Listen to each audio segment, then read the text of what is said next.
আসসালামু আলাইকুম, স্বাগত জানাচ্ছি এনটিভির দুপুরের খবরে। ক্রাউন সিমেন্ট শিরোনাম দেখছিলেন, এবারে পুরো খবর।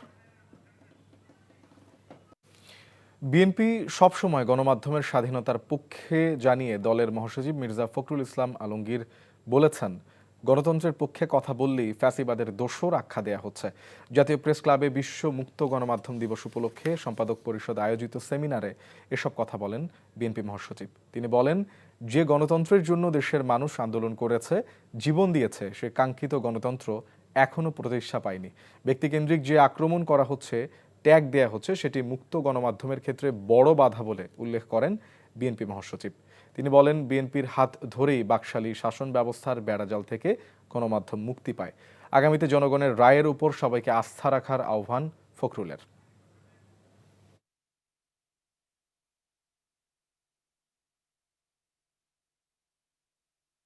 বলতে চাইবে, মাধ্যম যা বলতে চাইবে সেটাকে গ্রহণ করা বা পছন্দ না হলে সেটা সম্পর্কে কথা বলা সব ঠিক আছে, কিন্তু সেই সংবাদ প্রতিষ্ঠানকে গুড়িয়ে দেওয়া, তার প্রতি আপনার মব জাস্টিস প্রয়োগ করার চেষ্টা করা, এগুলোকে অবশ্য আমরা আমাদের সেই পুরনো মানুষেরা আমরা গণতন্ত্রের মানদণ্ড হিসেবে দেখতে পারি না এখনো।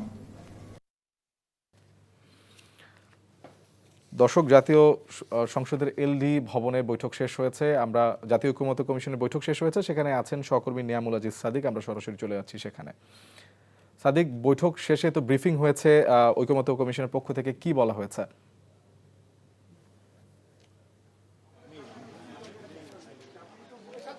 ঐকমত্য কমিশনের ব্রিফিংটি আসলে সকালবেলা হয়েছে। আমরা যেটি জানিয়েছি, আলী রিয়াজ তিনি বলেছেন যে বাংলাদেশের যে দলগুলো রয়েছে তাদের সাথে ঐকমত্যের ভিত্তিতে একটি চার্টার্ড বা সনদ তৈরি করা হবে। সেই সনদের ভিত্তিতে আগামীতে কি কি সংশোধন করা হবে নির্বাচনের আগে, সেই বিষয়টি তিনি নিশ্চিত করেছিলেন। তিনি পরবর্তীতে বক্তব্য দেননি। আমরা কিছুক্ষণ আগে 12 দলীয় জোট যারা তাদের সাথে প্রায় 2 ঘন্টার মতো কথা বলেছেন, বৈঠক করেছেন, তাদের সাথে কথা বলেছি।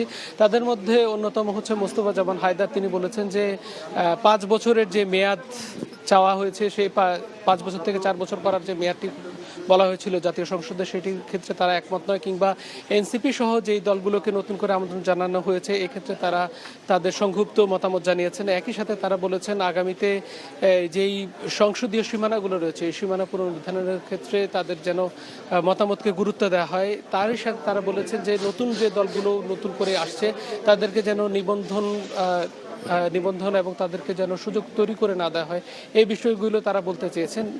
আর আমরা কিছুক্ষণ আগে জানতে চেয়েছি আরেকজন যে মুখপাত্র রয়েছে শাহাদাত হোসেন সেলিম, তিনি বলেছেন যে মোটা দাগে যে বিএনপি যে জায়গাগুলো কথা বলেছেন সেই জায়গাগুলোতে তারা হচ্ছে একমত। বিশেষ করে স্থানীয় সরকার নির্বাচন যেন আগে না হয়, জাতীয় সংসদ নির্বাচনের পরেই স্থানীয় সরকার নির্বাচন যেন হয়। তার সাথে সাথে তারা বলেছেন যে মূল যেই সংস্কারগুলো হয়েছে, সেই মূল সংস্কারগুলো রয়েছে সেগুলো যেন নির্বাচিত কোনো সংসদ হওয়ার পরে, নির্বাচিত কোনো সরকার হওয়ার পরে সেগুলোতে হাত দেওয়া হয়। এর আগে যেন কোনো ধরনের সংসদ এই ঘটনাগুলো না ঘটানো হয়, সেই বিষয়গুলো তারা বলেছেন আসলে।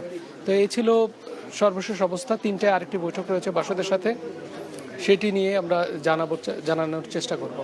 সাদিক, আপনাকে ধন্যবাদ। দর্শক, আমরা জানছিলাম জাতীয় ঐকমত্য কমিশনের বৈঠকের খবর। মানবিক করিডোর বিষয়ে সরকারের সাথে কারো আলোচনা কিংবা কোনো চুক্তি হয়নি জানিয়ে জাতীয় নিরাপত্তা উপদেষ্টা ও প্রধান উপদেষ্টা রোহিঙ্গা বিষয়ক high representative doctor Khalilur Rahman বলেছেন, দেশকে অস্থিতিশীল করতে সরকারের বিরুদ্ধে প্রোপাগান্ডা চালানো হচ্ছে।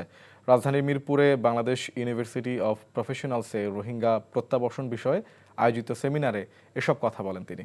অনুষ্ঠানে পররাষ্ট্র উপদেষ্টা ডক্টর তৌহিদ হোসেন জানান, মিয়ানমারের অভ্যন্তরে চলা সংঘর্ষকে রোহিঙ্গা সংকট সমাধানের জন্য একটি সম্ভাব্য সুযোগ বলেছেন তিনি। তিনি বলেন, রোহিঙ্গা সংকট নিয়ে বাংলাদেশে জটিল পরিস্থিতিতে আছে, কারণ আন্তর্জাতিক মহল ছাড়াও মিয়ানমারের অভ্যন্তরীণ অন্তত 3টি পক্ষকে সম্মত করাতে হবে। রোহিঙ্গাদের অধিকার এবং জীবনের পূর্ণ নিরাপত্তার নিশ্চয়তা ছাড়া ফেরত পাঠানো সম্ভব নয় বলেও জানান পররাষ্ট্র উপদেষ্টা। Is this the conflict that is going on in Myanmar? Is this the conflict that is going to give or bring up an opportunity to resolve this issue? We have to ponder over it, and maybe while the situation has definitely been more complicated, but maybe this is the opportunity in which the Rohingyas' rights can be re-established and they can go back to their home. If properly handled, this could be the beginning of conditions of peace, creating an enabling environment for refugees to return. We have not discussed humanitarian corridor. We have no agreement on humanitarian corridor. We have no agreement on anything yet with the parties. জাগো বাহে তিস্তা বাঁচাই এই স্লোগানে রংপুর শাপলা চত্বর থেকে কিছুক্ষণের মধ্যে তিস্তামুখী গণপদযাত্রা শুরু হবে। ইতিমধ্যে বিভিন্ন স্থান থেকে আসা সাধারণ মানুষ শাপলা চত্বরে জড়ো হতে শুরু করেছে। সেই খবর জানাতে যাচ্ছি সিনিয়র করেসপন্ডেন্ট AK মইনুল হকের কাছে।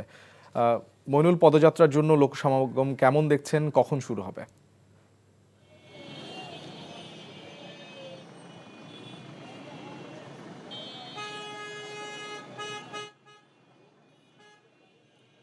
শোভন, এই যে পদযাত্রা, তিস্তা নদী রক্ষা আন্দোলনের যে আজকে পদযাত্রা কর্মসূচি, এই কর্মসূচি কিছুক্ষণের মধ্যেই আমার পিছনে যে মঞ্চ নির্মিত হয়েছে, এই মঞ্চে নেতৃবৃন্দ আসবেন। মির্জা আব্বাস এবং শামসুজ্জামান দুদু, বিএনপির স্থায়ী কমিটির সদস্য মির্জা আব্বাস এবং বিএনপির ভাইস চেয়ারম্যান শামসুজ্জামান দুদু এখানে আসবেন 3টার দিকে, এবং 3টার দিকে এসে পদযাত্রা পূর্ব একটি সংক্ষিপ্ত সমাবেশ তারা করবেন, এবং সংক্ষিপ্ত সমাবেশের পরে এখান থেকে পদযাত্রা শুরু হয়ে প্রায় 3 কিলোমিটার দূরে রংপুর জেলা স্কুল মাঠে গিয়ে শেষ হবে।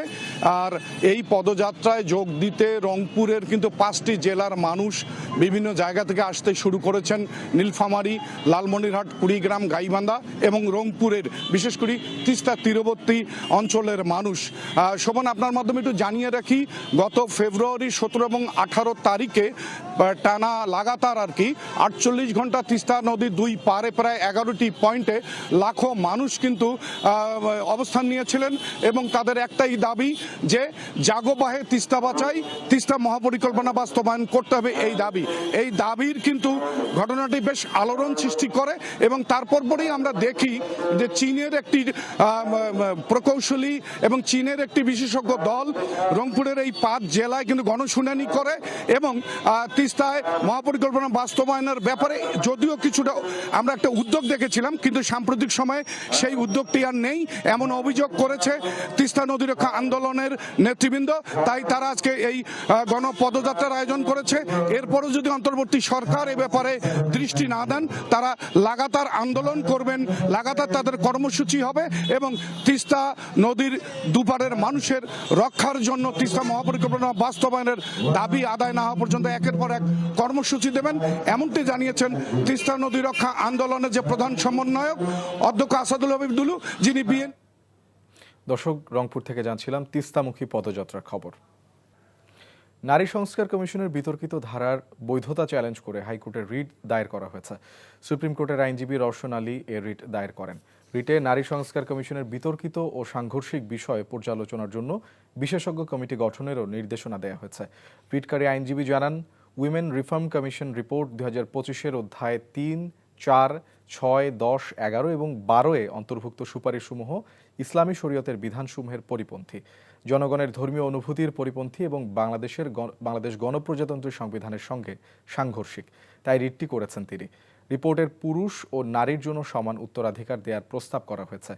বহুবিবাহ নিষিদ্ধ করার প্রস্তাব এসেছে, যা ইসলামী শরিয়াতে অনুমোদিত একটি বিধান এবং সংবিধানের 41 অনুচ্ছেদ অনুযায়ী ধর্মচর্চার অধিকার ক্ষুণ্ণ করে। বিচারপতি ফাতেমা নজিব ও বিচারপতি শিকদার মাহমুদুর রাজির হাইকোর্ট বেঞ্চে চলতি সপ্তাহে রিট আবেদনটির উপরে শুনানি হতে পারে। হাদিসের সাথে সম্পূর্ণ সাংঘর্ষিক যে সকল অনুচ্ছেদ রয়েছে, সেই সকল অনুচ্ছেদকে কেন অসাংবিধানিক ঘোষণা করা হবে না এবং এইগুলাকে কেন বাতিল করা হবে না, এই বিষয়ে চেয়ে আমরা রিট পিটিশন দায়ের করেছি। রাজধানীর আফতাবনগর আবাসিক এলাকায় কোরবানির পশুর হাট বসানোর ইজারা বিজ্ঞপ্তির কার্যক্রম স্থগিত করেছে হাইকোর্ট। এর ফলে চলতি বছরও আফতাবনগরে গরুর হাট বসানো যাবে না বলে জানিয়েছেন রিটকারী আইনজীবী ইউনুস আলী আকন্দ। আজ বিচারপতি কাজী জিনাত হক ও বিচারপতি আইনুন নাহার সিদ্দিকার দ্বৈত বেঞ্চ এই আদেশ দেন। গত 25শে এপ্রিল রাজধানীর আফতাবনগর আবাসিক এলাকায় কোরবানির পশুর হাট বসানোর ইজারার বিজ্ঞপ্তি চ্যালেঞ্জ করে হাইকোর্টে রিট দায়ের করা হয়।